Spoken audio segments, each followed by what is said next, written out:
Good afternoon, everyone. Hopefully everyone's enjoying the meeting as much as I am. I'd like to get started and try and keep us on time. Sounds like a bigger task than I imagined, but we will do our best. So our first presenter this afternoon in the Healthy Ecosystems and Human Health and Safety session is Troy Pierce from the EPA. Over to you, Troy. Hey, thanks, Antonietta. Good to see you. And it's an honor to be on the same panel with Kim and Kate and Nancy and Alyssa. Such great scientists and leaders in all this Gulf work that we're all working on. Yeah, I think if I remember right, I've been involved with GCOOS at some related efforts since about 2009. There's just been so much that's gone on since then, and so many names and folks come and go, and it's just good to see everybody and be able to talk to you all today. Go into the next slide, please. So we were asked a few questions to kind of guide what we're going to talk about today. So our primary mission at the Environmental Protection Agency is pretty broad: protect human health and the environment. You know, that's everything, you know, from water quality to air quality, to cleaning up Superfund site, to working with, you know, improving tribal programs, community programs, environmental justice. So lots of things in the landscape that EPA is working on across the country and internationally as well. In the Gulf office, we concentrate on basically 4 measures that we really try to do all of our work around, and that's water quality and conserve and protect habitats, Gulf community resilience, trying to improve resilience, and educating people on the Gulf environment and broader environmental issues. So when they get involved in decision-making processes or can provide input, that, you know, they can speak from some level of knowledge about their Gulf environment that they live in. We also, since the oil spill, like many of us, I think, have been working a lot more on oil spill restoration issues and NRDA issues. So EPA is the chair of the Restore Council at the moment, and so our office supports chair in headquarters, and Mark Wyatt, our director, works a lot with the chair to get them the information they need and help get you know, information for decision making, whether to restore and working with the fellow council members. We're also a trustee for the National Resource Damage Assessment for Deepwater Horizon since the Obama administration, and I serve as the Mississippi trustee representative for the agency. And Amy Newbold in our office serves as the Florida trustee representative for the agency, and then several more of us have different roles related to different aspects of NRDA, working on MAM and other restoration efforts that the different TIGs are working on. So this first question, what do you think is the most important strategic issue related to ocean data and or analysis for decision making affecting your mission? And just really quick comes to mind when we think about healthy ecosystems and human health and safety, it just really having a better connected network and more information related to nutrients and HABs in the environment, and, you know, trying to have representative sensors around the Gulf region that can handle that, and actually around the country and the world, really. But if we're talking about the Gulf, and, you know, folks in our office have worked on these kind of issues over the years with a lot of folks and partners on this meeting as well. Jeannie Allen comes to mind real quick in our office, that several folks here may know, and some of her work with HABs with Karen Steidinger over the years, and getting sensors out across the Gulf and in Mexico, and helping increase capacity and folks' ability to use taxonomy tools to recognize the different species. And Jeannie in our office also was in the HAB taxonomy book, has a chapter in there that on the book that Karen Steidinger edited a few years ago too. So we've been involved in that, and we funded, you know, grant projects on that with different entities related to nutrients and HABs. We have projects, you know, clear up in the watershed in the Mississippi River and Gulf of Mexico watershed, all the way, you know, up into Wisconsin and Minnesota, and all the way down to the Gulf states as well. So, you know, we have a lot of funds out there on the street related to our farmer to farmer grants and our traditional Gulf of Mexico grants. So several $1 million. Sorry, that's 4 minutes. Oh, wow. Wow. Let me jump to the next slide real quick. Is that okay? Yep. I've got the timer, Nancy. Yep. Hey, thanks, Antonietta. I probably owe Nancy a lot of extra time anyway. So next questions, emerging issues in the next 1 to 2 years that we would like increased data gathering for nutrient pollution, surface and groundwater, especially as we come to understand how much groundwater influences low oxygen conditions when surface water flow is low. Increased toolkits for pathogens for all kinds of issues, detection, indicators, and rapid assessment, especially for risk, especially since as our human health is one of our priorities here in this session. Next question, same question, but 3 to 5 years, just trying to get a better handle and increased access to federal, state, tribal, local, NGO data, university data, get that into an easy location for water quality and other parameters so we can all use them more effectively as a group.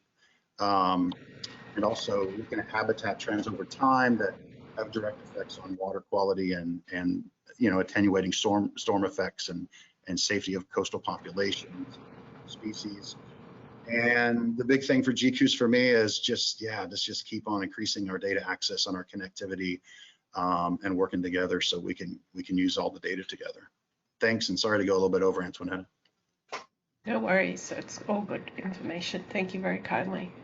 So next speaker is Kim Yates. Over to you. Hi everyone, I'm Kim Yates. I'm with the U.S. Geological Survey. I'm at our St. Petersburg Coastal Marine Science Center, and I've been on the GCOOS board since 2020. My research focus area is primarily integrated coastal science to look at how changes in environmental health and ecosystem processes affect coastal hazards. Next slide.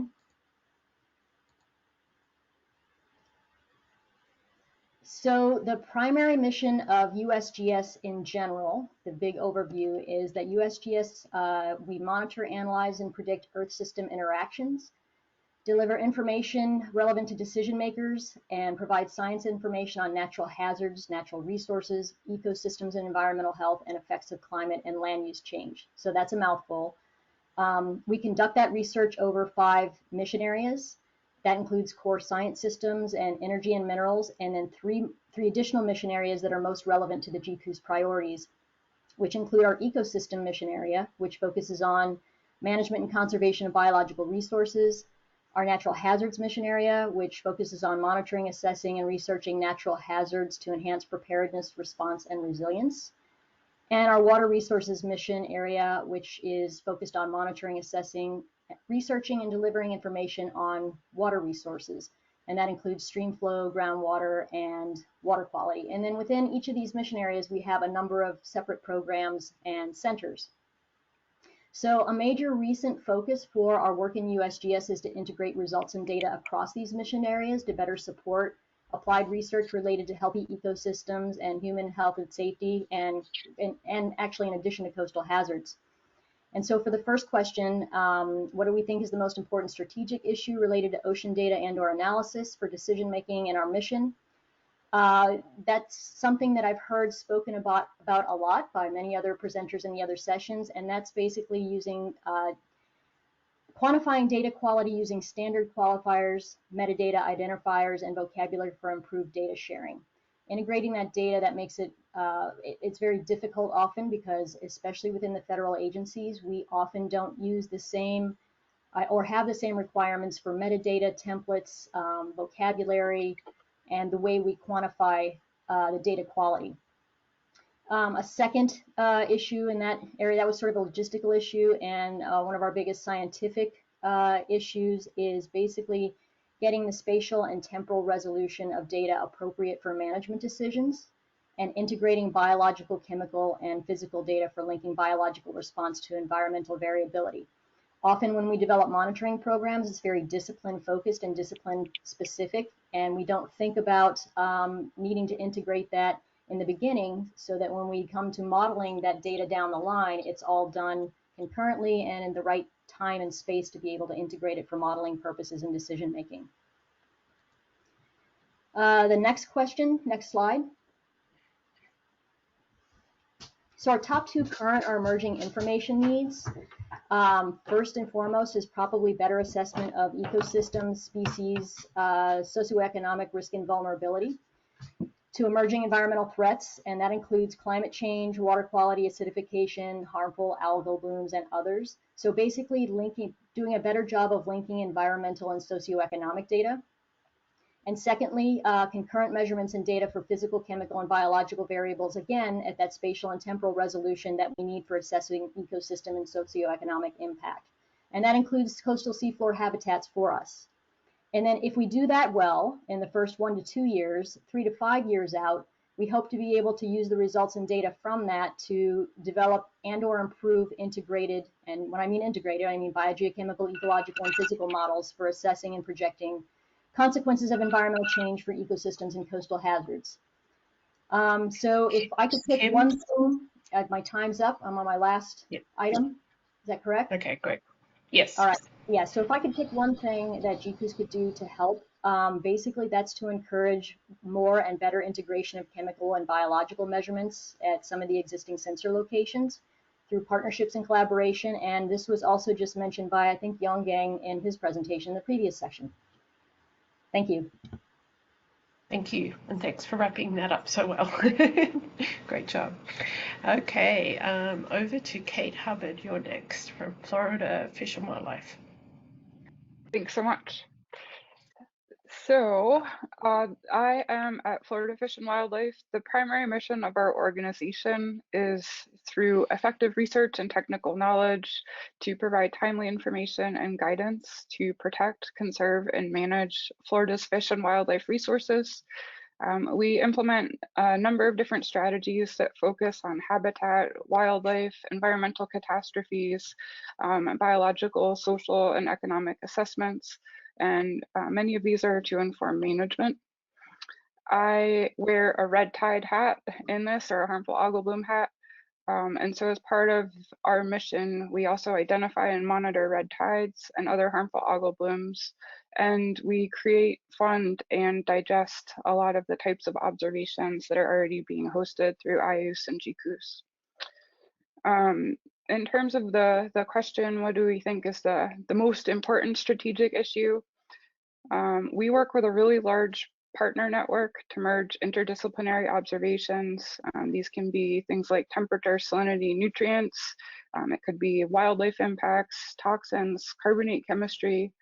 And we synthesize this, we collect this, we digest it to be able to provide the technical information, including forecasts, hindcasts, and the advisories related to harmful algal blooms. And so with that, the complexity of the partners, the data types, the data sources, access, visualization, that sort of all merges into an overarching strategic issue. And as we become more interdisciplinary in tracking things like red tide, hurricanes that are inherently difficult to track, and then also as we are getting better at collecting data and putting it all together in a meaningful way, this can be a really time-consuming challenge, and time is often short when we're responding to events. So, next slide. In terms of some of the current or emerging information needs, we are really focused on trying to increase HAB communication, and this is for Carnea brevis, but also beyond Carnea brevis, and really improve the efficacy of communication on HABs. And this is for a very diverse set of end users that can involve state, federal employees, all the way down to citizens or community members.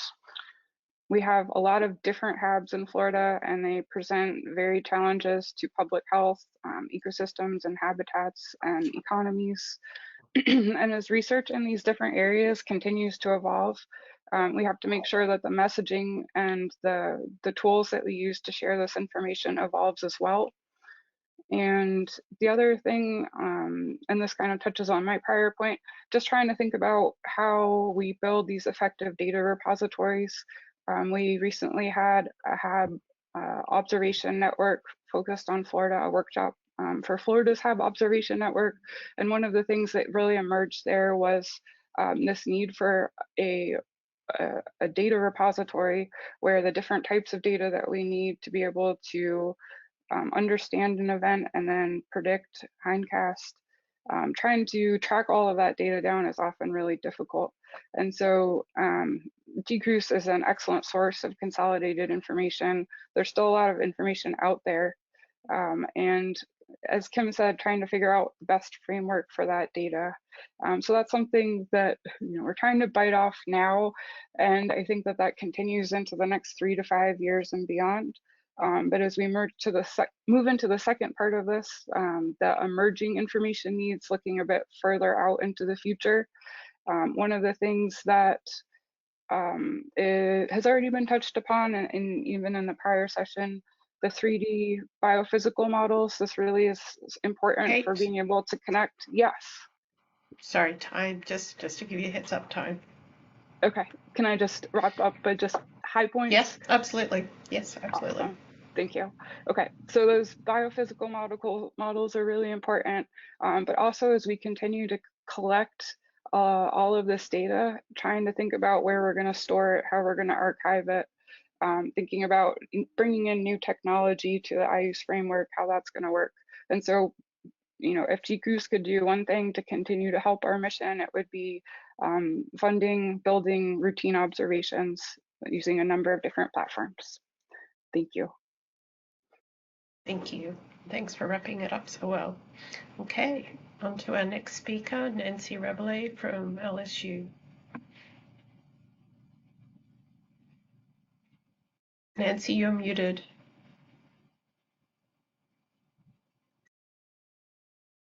I'm not sure my voice is going to hold through this, but I'm a professor in the Department of Oceanography and Coastal Sciences, like Nan Walker.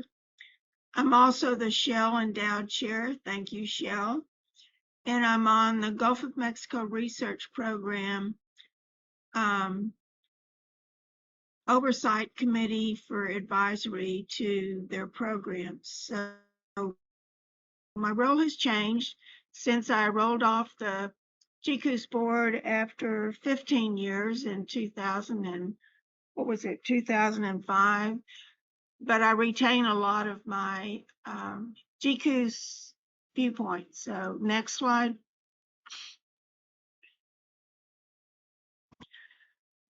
I tried very hard to stick to the format that I was given.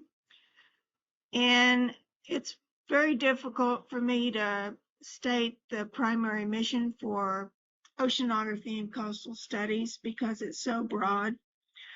But it extends not only in the Department of Oceanography, but also through multiple colleges, such as engineering and departments, geology and geosciences, and centers such as the LSU Water Campus and I can't think of the other one right now. So I tried to look at how I thought the available data or the need for data might best serve, in this case, the coastal ecosystems. And I think that, and Nan did not pay me to say this, she has not seen this slide, but I thought long-term support for ocean observing systems such as satellite imagery and deployed monitoring assets might be very important. Next slide.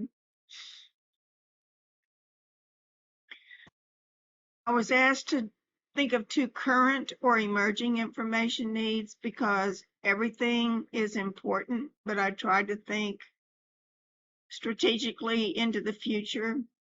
And I thought that consolidation of dissolved oxygen and ocean acidification data would help monitor and protect important shell fisheries, which are so important to many of the estuaries in the Gulf of Mexico. I thought also that water exchange between estuaries and coastal ocean waters was very important because we're seeing some lower oxygen in lower Barataria Bay now because low oxygen water is impinging onto that estuary. And two current or emerging information needs would be funding for the support of the named products that give real-time transmission, and the satellite imagery and acquisition of products there that can help us. And if we were to do one more thing to help your organization's mission, it would be to develop collaborative efforts among agencies and institutions for the sharing of and easy access to various satellite imagery and products. I think that's my last slide. Perfect, and 20 seconds to spare. Thank you. Thanks for getting us back on schedule a little bit. Okay, last but not least for this session, we have Alyssa from the Water Institute. Over to you.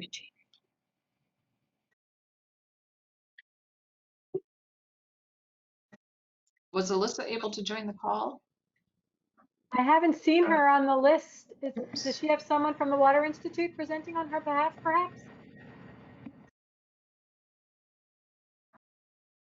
Yeah, I haven't seen her either, so I'm guessing that she wasn't able to make it. Something must have come up.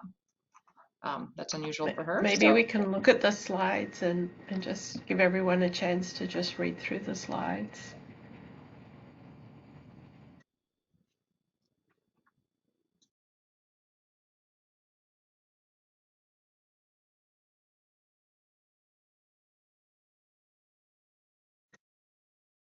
Everyone had a chance to look at the first slide? Okay, next slide, please.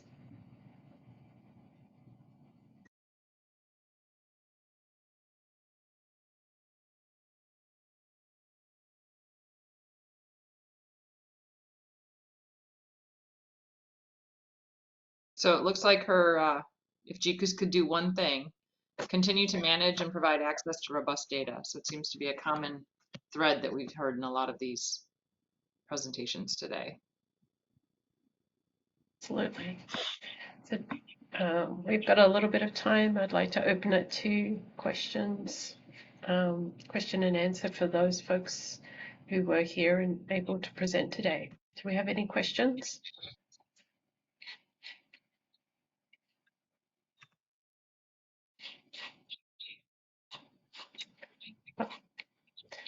Either everyone's really tired or those were fabulous presentations. Troy, we rushed you a little bit. Did you want to add anything to your presentation? Oh, thanks, Antonietta. Oh, I might just mention, we're really working hard at EPA to try to get like water quality data in a lot of it in one place, especially with known, quality assurance. So things like How's My Waterway and the water quality portal, I think come a long way from the Storette days. So yeah, I mean, we're really committed to trying to keep making that better too for folks to be able to use as well. But thanks again, Antoinette. No worries. What about questions for our other speakers? Yes, Kim? I don't have questions, but I could add some comments, but I don't want to stop anyone if they have a question. I can't see if hands are up. I actually have a question for you, Kim. Go for it. Thinking about the session before and the session now, and the talk about building out the OA network and the biogeochemical sensors. Is there a possibility as these offshore wind platforms emerge, there will be capabilities to add some of these sensors in these critical areas? That's absolutely possible. The sensors exist, and the sensors, have been tested in both open marine and coastal environments, and I think they're ready for that. One of the biggest challenges is, they're very expensive just to purchase. The maintenance is heavy on them. It often requires at least monthly to quarterly, if you're lucky, maintenance trips out to take care of everything to ensure you have good data accuracy. And then there's also, real-time data versus archive data that you have to deal with, which is also costly. So it needs to be done. We have not enough long-term monitoring stations in the Gulf of Mexico for sure, and I would say that's probably around all of our coastal and open marine waters, some better than others, but definitely in the Gulf of Mexico. So that's sort of a long answer to yes, it can be done. Thank you. Yep. I'd like to add to that in that they're coupled. ocean acidification and dissolved oxygen. So if we could get meters out there that could accurately record the instantaneous values, that would help us understand the situation better. And I know wind farms will provide all kinds of platforms, but the fisheries resources, the shell fisheries resources are in the estuaries. And that's where these two compounding factors may interplay more. So can I Thank wanted you, to Kim. add, I wanted to add to that if I can. You know, when we monitor for ocean acidification, definitely dissolved oxygen is a supporting parameter. We need that because that's a key biological link. And pH for sure. And we need at least one of the other 4 carbonate system parameters. And so, you know, often the low-hanging fruit on that is PCO2. So when you're thinking about developing monitoring platforms for these sensors, you need at least 2 of the 4 carbonate system parameters. And if you have 2, you can calculate the other 2 from that. And, you know, there are other sensors coming along for the other carbonate system parameters, total alkalinity, DIC. They're not quite as far along as for PCO2. So, and then other issues that have to be thought about is the resolution and accuracy of the data needed for open ocean water measurements is climate grade. That's much, much higher resolution than what we need to be able to look at changes which are higher in magnitude and shorter timescales in coastal ecosystems, which is weather grade measurements. And there's also a big difference in cost between climate grade and weather grade instruments as well. So there's a lot to think about in doing that. I'm going to stop there and see if there are any more questions, and then if not, I have a data question or data issue too. Go ahead. So we have a few questions coming up, and I'm going to call folks based on when I saw your hand go up. So the first person is Tom Wissing. If you want to go first, Tom, and then Steve, and then we'll keep going. All right, thank you. What would you consider from each of your perspectives our true spatial gap in the coastal monitoring realm, whether it's dissolved oxygen or pH or HABs? So who are you asking the question to? Sorry, just to be clear. I guess perhaps everyone that's from the Louisiana to the Florida realm. So maybe I'll start with Kate. I guess I would start with the simplest measurements, temperature, salinity. Having more sensors for those would be great. But so what do you consider the spatial gap, though? I mean, the resolution gaps that you might have. Well, if we look at just the buoy system, for example, that's maintained, we only have a handful of buoys along the West Florida shelf.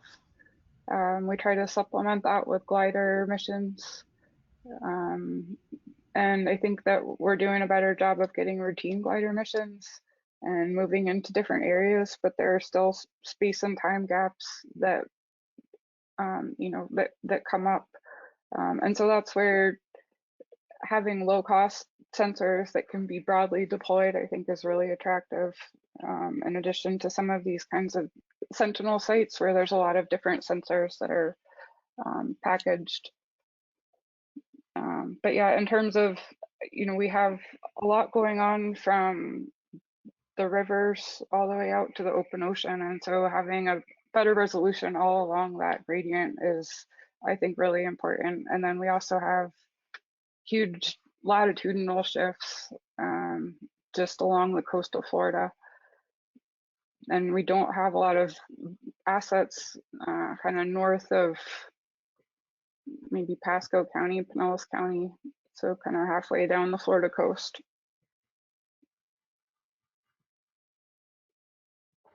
Thanks, Kate. What about someone for Mississippi, Alabama, or for Louisiana? This is Nancy. I would say that we have nothing like what Kate just described. And I don't know how it could happen or who could do it, but we have major data gaps in Louisiana. Thank you. And then for Texas, I see Xing Hu, if you could answer. Yeah, just a comment. I agree with Nancy. In the open ocean, dissolved oxygen, pH, and omega, they are really tightly correlated. Actually, I think probably monitoring start from more widespread monitoring of oxygen is more important than measuring the pH and PCO alone, because based on the current observations, we can develop the algorithm just to base physical parameters, salinity temperature, and DO. There can be pretty accurate prediction for the pH and omega. For those of you that are not familiar, omega is carbon saturation state. However, if we talk about estuaries, that really vary because this coupling does vary from place to place. Depends on what type of freshwater estuary is receiving. So, yeah, just a comment. Thank you. Steve Howden, you had your hand up. Just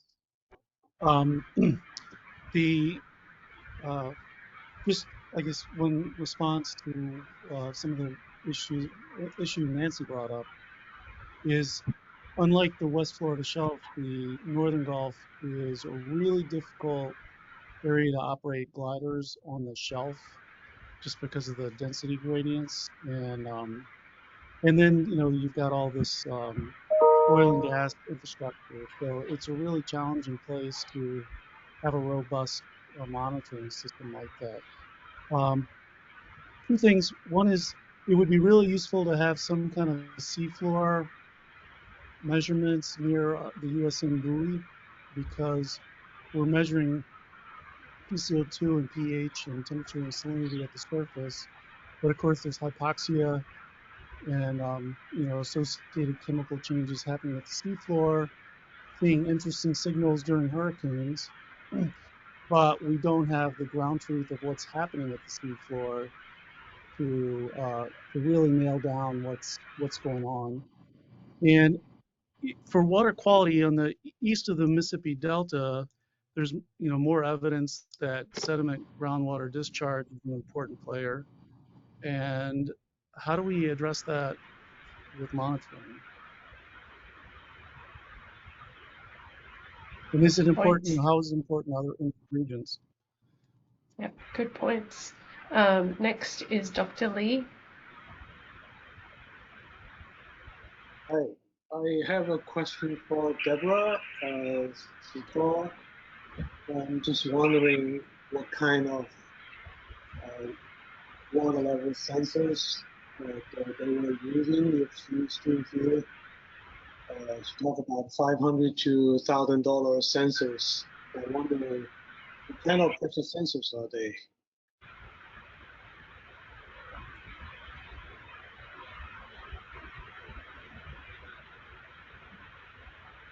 Did everyone hear that clearly? Sorry, I've got feedback on my end.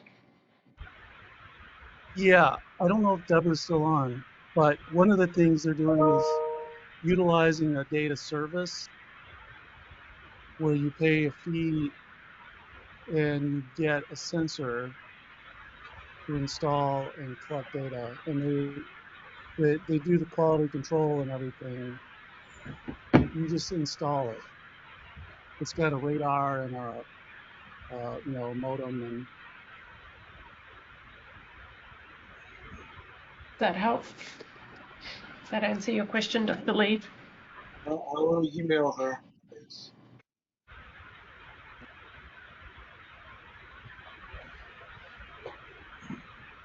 Can anyone else help?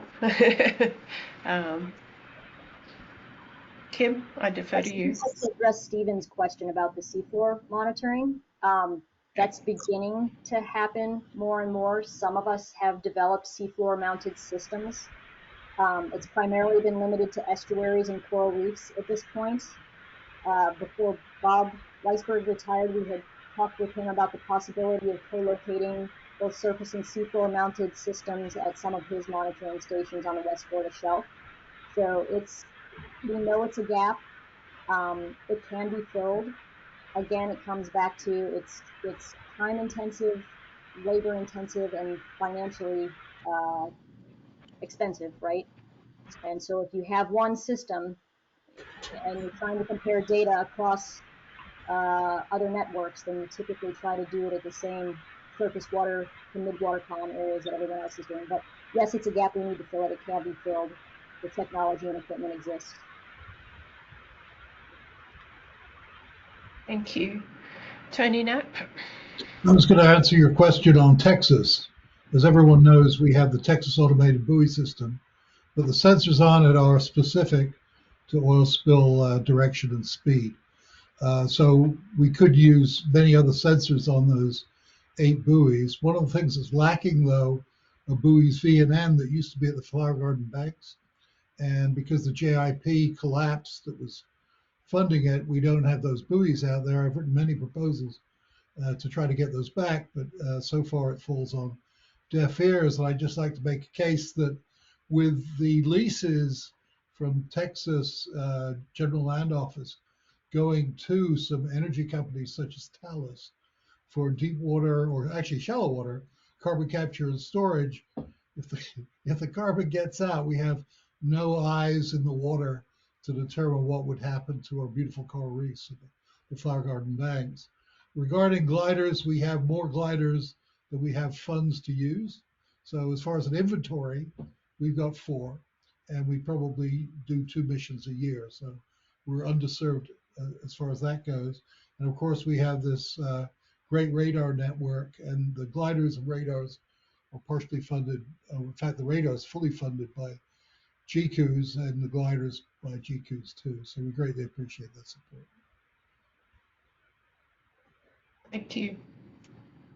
It's a good update for Texas. Did anyone else have questions or concerns?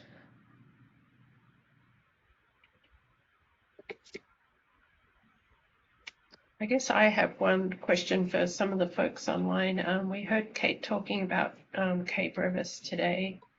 Just wondering if there are other HAB species that are on the, pardon the pun, radar for folks.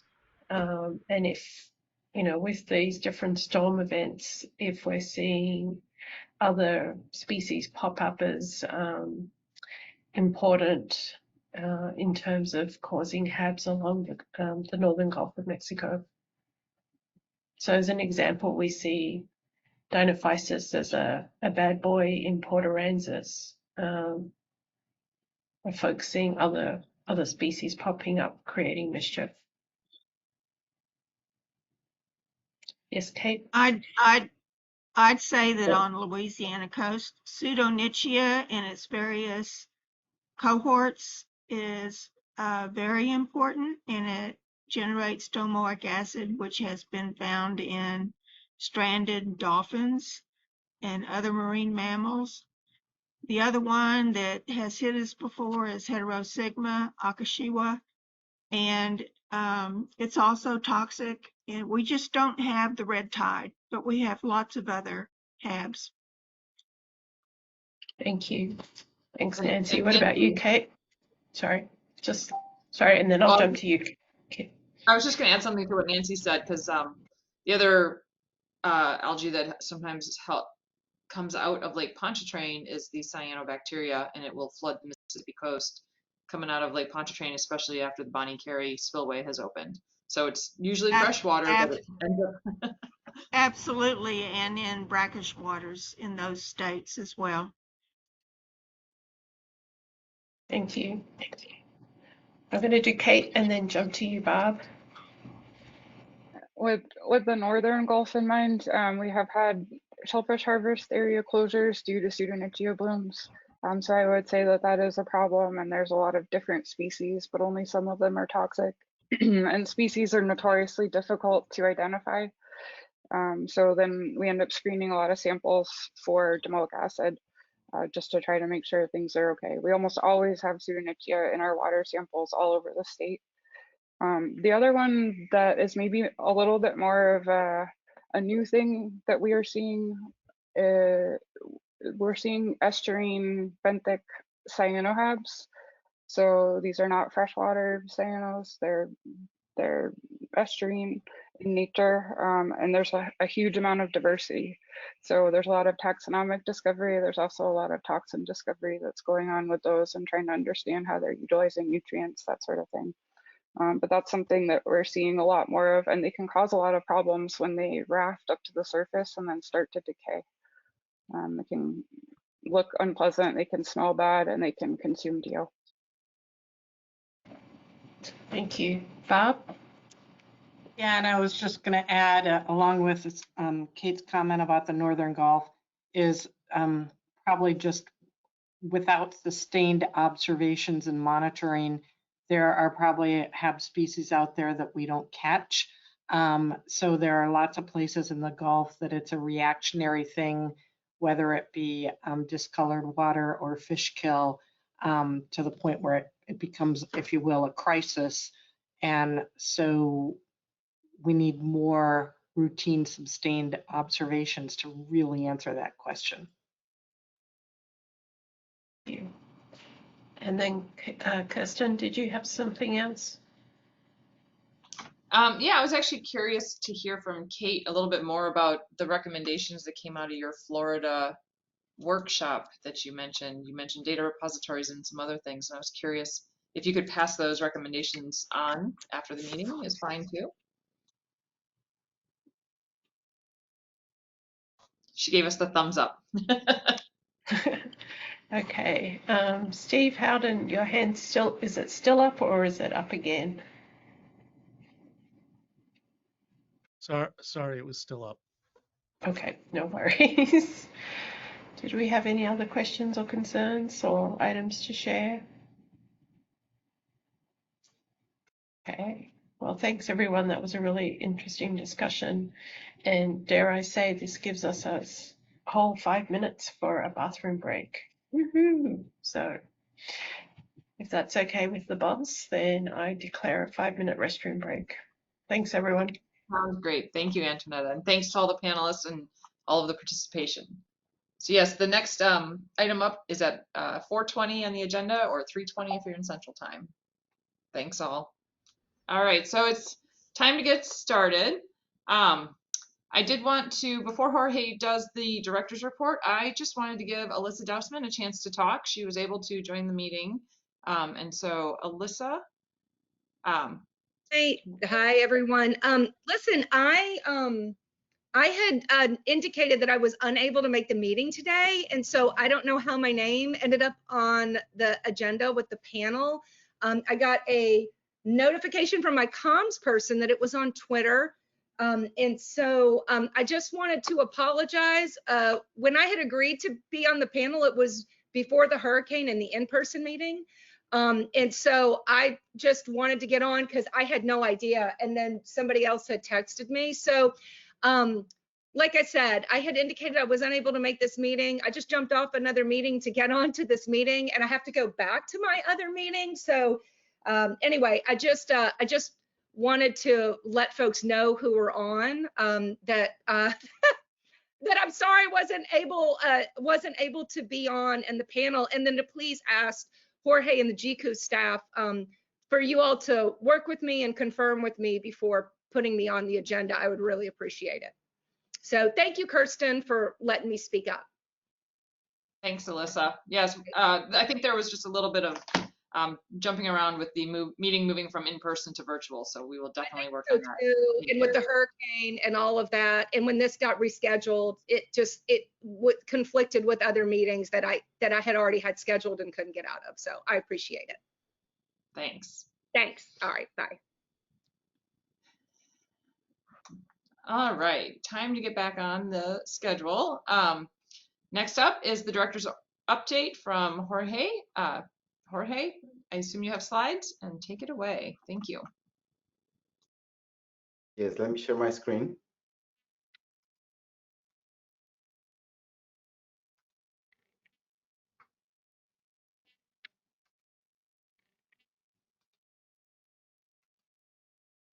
Well, I hope that everyone is able to see the screen now. I always start with the mission of GCOOS, but before that, on all of my presentations, just to remind anybody who's new in this group today. But before that, I really want to talk about a couple of things. these three panels that you help us put together, provide your comments and inform us of the important things that we should be paying attention to, has been really rich for us. This is exactly what we envisioned that this will happen, and we wanted to tell you that what you have provided today is going to go through a process of analysis and synthesis, and the GCOOS Board of Directors and staff, we are working on an addendum document to our build-out plan. That document should be ready before the end of the year, over the next few weeks. It's part of a task that we have also completed right now for the recertification of the regional association, but most important, we wanted to make it a useful document. We want to make sure that that document continue to guide our work and the priorities and the gaps that you have mentioned today. So that's very important, and for me, I just want to say thank you to everyone for these 3 hours, past hours that you inform us of really relevant and important things. So I'll provide my update. This will be a short update because I'm sure that for one, we've talked about some of the things that I have included here, but also I think it has been a long afternoon for everyone. I mean, these panels were really, really rich. So again, the mission of GCOOS, Dr. Stephen Howden a few minutes ago helped me recite this mission. Is to provide on-demand information about the Gulf's coastal and open and ocean waters, that it's accurate, reliable, and benefits people, ecosystems, and the economy. GCOOS is one of the 11 regional associations of the Integrated Ocean Observing System family. We are the only regional association certified in the Gulf of Mexico. We share a portion of the Gulf of Mexico, also our geographic area, with our sister organization, SECORA, in the southeast of the United States. And we just went actually through our first in-person IUS association and IUS Integrated Ocean Observing System retreat last week. And that was an amazing in-person meeting. And that was an amazing opportunity for me to get to know more what everybody is doing across all of these corners of the nation and regional seas. GCOOS is fiscally hosted and managed out of the Oceanography Department in Texas A&M University in College Station, Texas. But as you can tell and you can see, I mean, our board, our staff, we are distributed all across the 5 states in the Gulf of Mexico. A few updates about the board of directors. We talked about this before. You already know that Kirsten is our new chair since September, when we were supposed to have this completed members meeting as well before Hurricane Ian. Joe Suaikos, who used to be the chair of our board back in that meeting in September, now he's moving to immediate past chair and still joined the executive committee of the GCOOS board. Dr. Sarah Graves, she was the past immediate past chair. Now she's moving back to her position in outreach and education, still with the GCOOS board, and she's still able to join us. And I just wanted to also formally say welcome to Thomas Wiesing. And since we having the first time that I have the opportunity to join a meeting with you, Tom, thank you so much. We appreciate your interest in joining us at GCOOS. There has been a few updates for me to share with you on the staff side of GCOOS. Marion Stossel, who many of you might know, she has been with GCOOS at least for 8 hours to my knowledge. She's a senior research associate at the university and in College Station. She retired in August with her husband from positions at the Oceanography Department, and she likes GCOOS that much that she decided to return to us beginning November 7. She started working with us.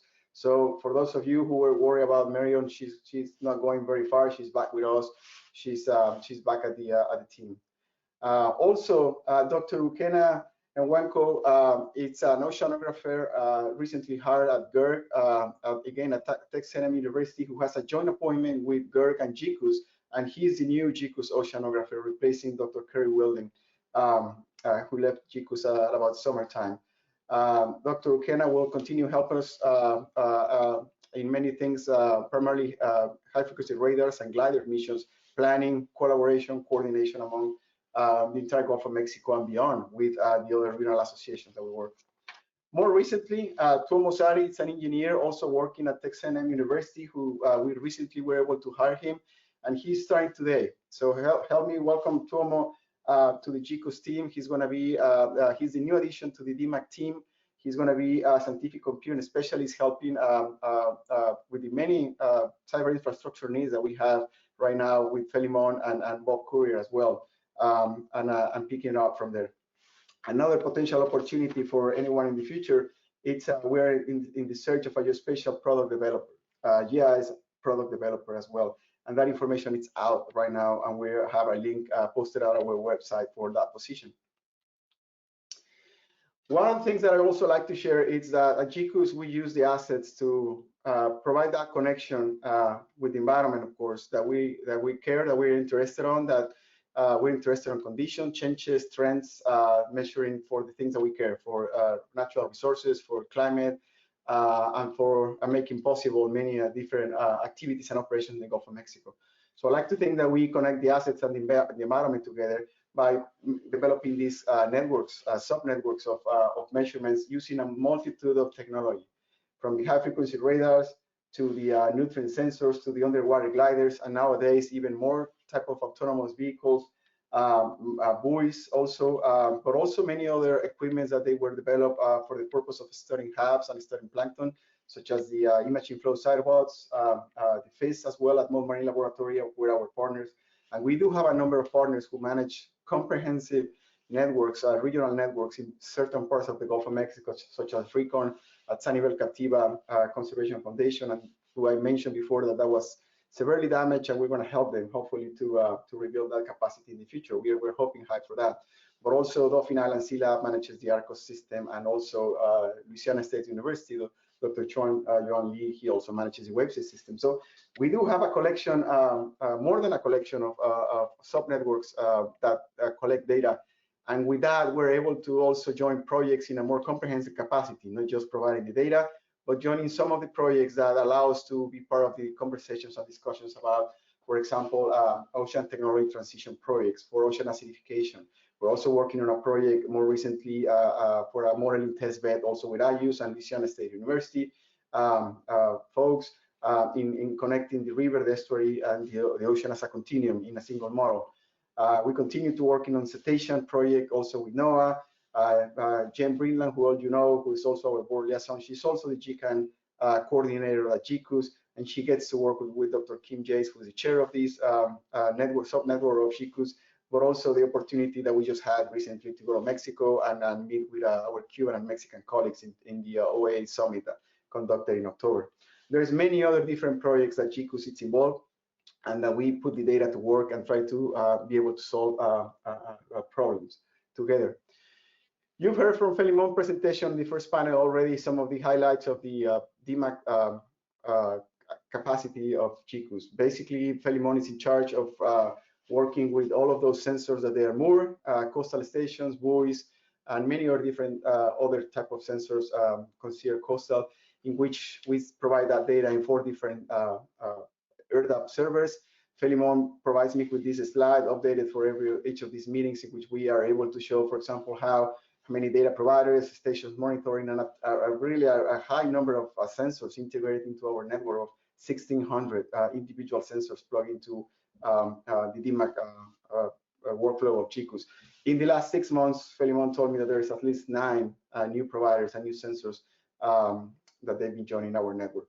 We provide monthly statistics. For example, we know how many NetCDF files we generate per hour. These are the things that Felimon needs to pay attention, and we're very grateful that we do have a plan to actually keep all this machinery working and be able to do this automatically for the most part once Felimon gets to it. One other thing is that some of our services have become so successful that you can see that note at the bottom that Felimon added, that we do have an issue now with data transport bandwidth within our services, that we're trying to also add more to not just the human capacity with Tomo joining the DMAC group, but also trying to modernize our infrastructure with some more cloud services in the future. We submitted a proposal this year for that purpose, but also new physical servers that we're working on integrating as well. So it's an ongoing process, of course, of always trying to recapitalize our infrastructure for the purposes of keep conducting those services. Bob Courier, our data product developer who manages Gandalf, developed Gandalf and manages Gandalf. It's a piloting portal for autonomous underwater vehicles. We did have with Bob a successful hurricane season in terms of the amount of data that has been collected. Not so good on the amount of the challenges that those storms pose to our coastal areas, but definitely in the amount of data that goes and flows to be assimilated into the models and supports decision making. and hopefully making the coast more resilient as well. So throughout this year, we have at least 8 deployments of underwater gliders, and overall, Bob Courier was able to develop new workflows to simulate new underwater vehicles such as sea gliders and sail drones into Gandalf. And we, at one point in September, we did have 20 active deployments in Gandalf, from Alaska all the way to Puerto Rico, so covering the whole northern hemisphere in many ways, with all these different autonomous vehicles as well. On the HAB side of things, Dr. Barb Kirkpatrick, Bob, and also Grant Craig have been very active in pushing out what we call HABscope 2.0, which is the new hardware and software combination that Bob has finalized at the beginning of this year. We've at least shared with partners 10 of those HABscope 2.0 units, and Bob has produced at least 25 additional ones that hopefully will be beginning to flow to the geographies pretty soon, supporting basically a community of 26 organizations in the volunteer coordination that Grant does for HABs all across Florida, Texas, Alabama, primarily for now. This data goes and fits the HAB forecast, which is a collaboration with NOAA and other partners, developing the respiratory risk forecast model that it's available through habforecast.org, I believe. And this is a snapshot to the lower right side of the image, in which we took it yesterday, and we can see that definitely after Hurricane Ian, there is a bloom developing slowly but steady along the southern Texas coast as well.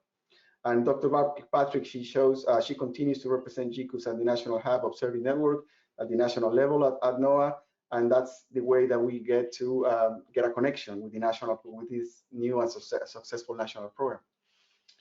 Again, Jen Breland, I mentioned that she's the coordinator of the GCAN, the Gulf of Mexico Ocean Acidification Network.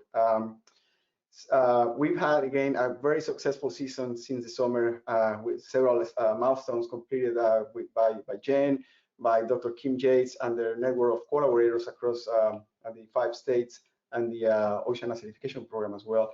A very comprehensive paper on the Gulf state of the science of ocean acidification for the Gulf of Mexico has been recently published in the last 4 or 5 weeks. If you haven't seen this paper, I highly recommend. It's the way to get to know everything that you want to, ever wanted to know about ocean acidification. Dr. Kim Yates, also with support of GCAN, has led us into the community vulnerability assessment report that has been turned into Congress. My understanding is that that report it's very important because it identifies gaps for the community and research in ocean acidification, and that will give us the opportunity to put in front of decision makers and lawmakers the relevance of studying HABs, which is something that will take me to the last point here, which is in September and October, just last month, we did have for the first time a summit, an international summit hosted in Mexico with Cubans, Mexicans, and Americans talking for the first time about what is that we need to know about ocean acidification, what infrastructure do we need, and how we can make that happen. So there's multiple next steps and follow-ups on that. We're putting together a white paper among this working group, of transnational working group, that will provide answers to some of those questions and motivation for others to help us and join on the effort. On outreach and education, led by Dr. Christy Monello, she's our manager for outreach and education at GCOOS. We're also with Felimon Gallanillo. We started just recently providing more support on outreach and education for a COMTI project that I mentioned. It's a modeling testbed platform project with IUS, in which the PI at Kevin Shee at LSU, Louisiana State University, he's looking at developing this comprehensive modeling from the estuary all the way to the ocean. And we are here to support that process in telling the success stories of how those models really increase and enhance our opportunity to understand the ocean as well. So this is a new project for us in terms of we're going more actively in highlighting those successes. Another new project for GCOOS, it's the continuation of the MBON. For those of you who do not know what it's MBON, it's the Marine Biodiversity Observation Network. It's also an IUS-sponsored program. It's beyond IUS. It's a global program for studying biodiversity and including biodiversity into and biological data into IUS, in our case, through our networks. And we just finalized a first award of 5 years.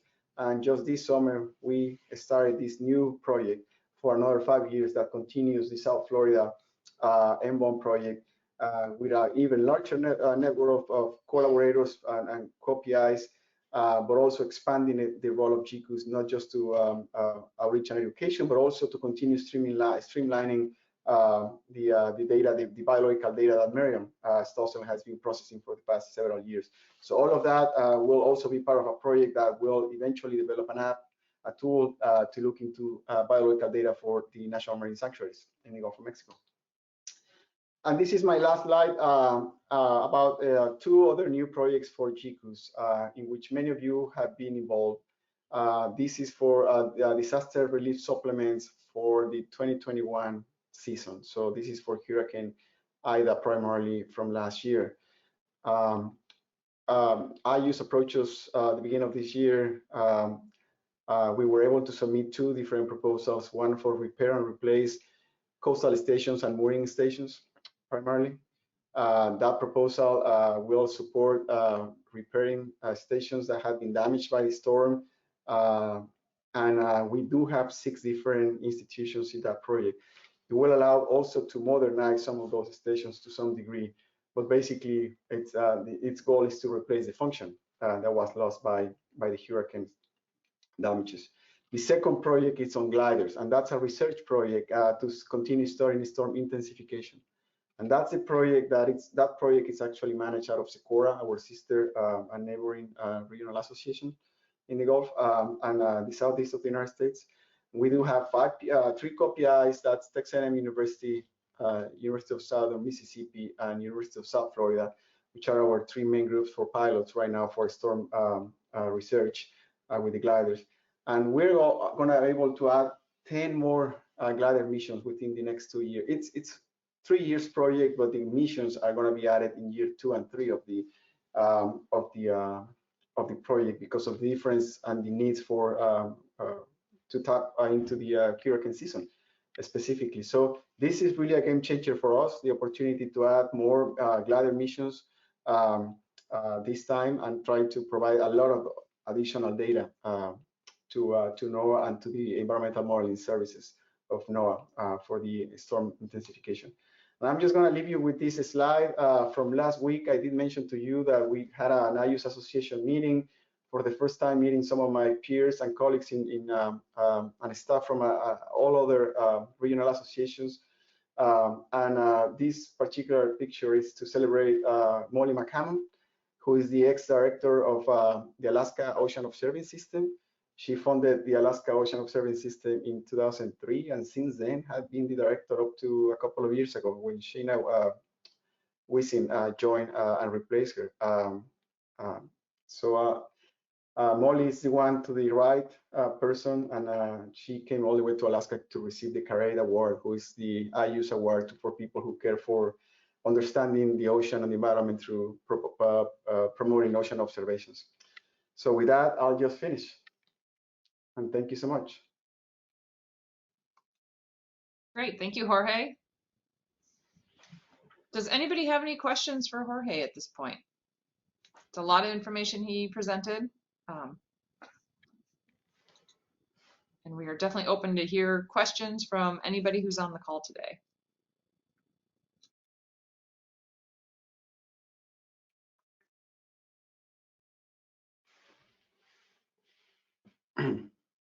This is Nancy.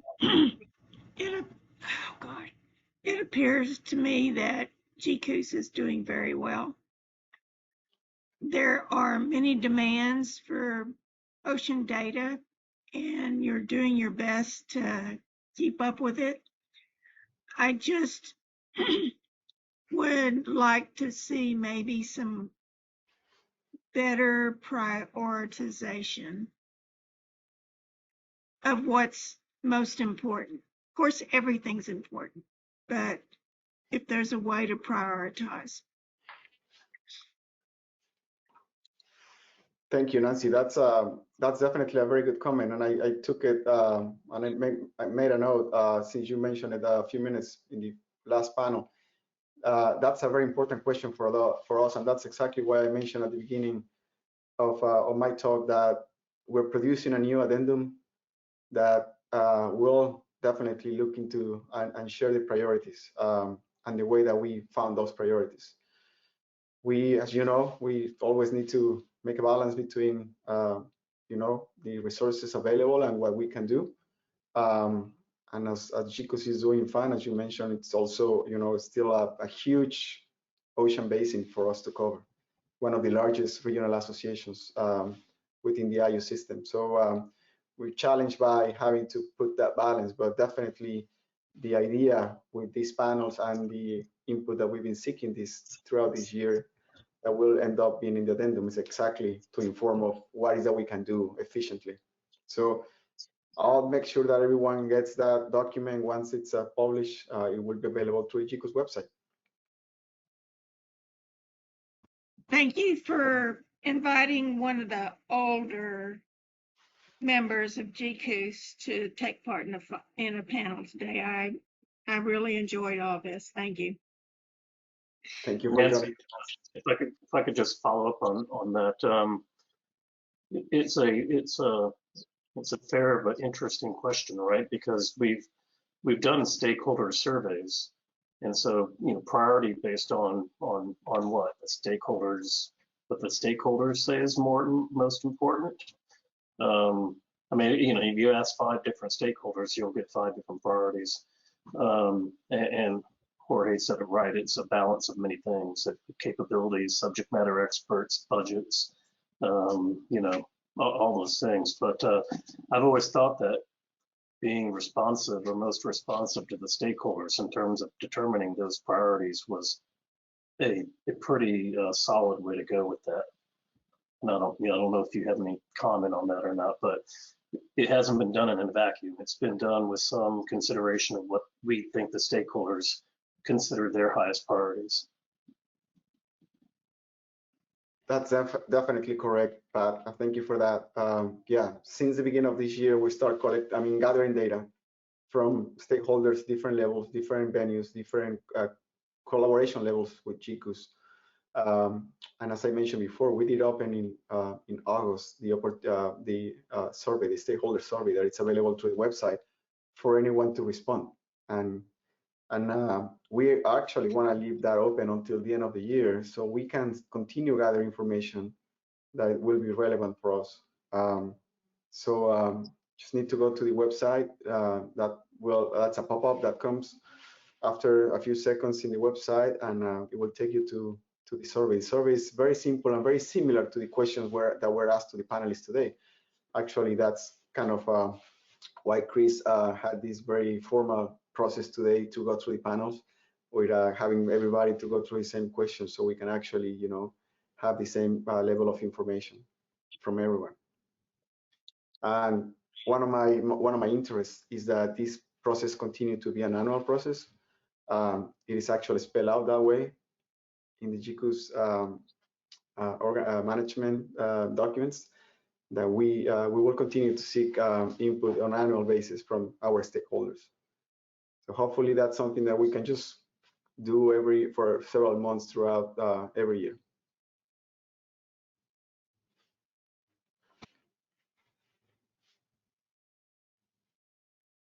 Great, thank you, Jorge. And as everybody can see, Nadine put a link to the stakeholder survey in the chat if you are interested in filling it out. If you haven't filled it out yet, please take a look at that. We would greatly appreciate any feedback that you have to provide. We will be taking a look at all of the slides that were presented today, and Chris and others were taking notes, and so we will definitely pull that information in as well, all of the questions and the discussion that we had today. So I really appreciate everybody chiming in and having a very robust discussion. I always feel like there's not enough time for all the discussions that we want to have, but I thought we had a really good participation today, so I wanted to thank everybody for that. Is there anything else anybody would like to mention at the end of the meeting? We have just a couple minutes left.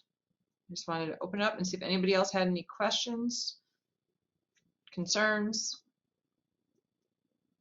If not, I wanted to thank everybody again for joining us on this virtual meeting. This was a great participation. There were more than 80 people on at one point, and so thank you, everybody, and we really look forward to seeing everybody in the spring. And stay tuned for the newsletters that come out regularly. Always lots of good information in there. There'll be a new webinar series starting in January, along with lots of other activities. So thanks to everybody, and we look forward to continuing to work together. Bye all. Thank you. Thank you to everyone.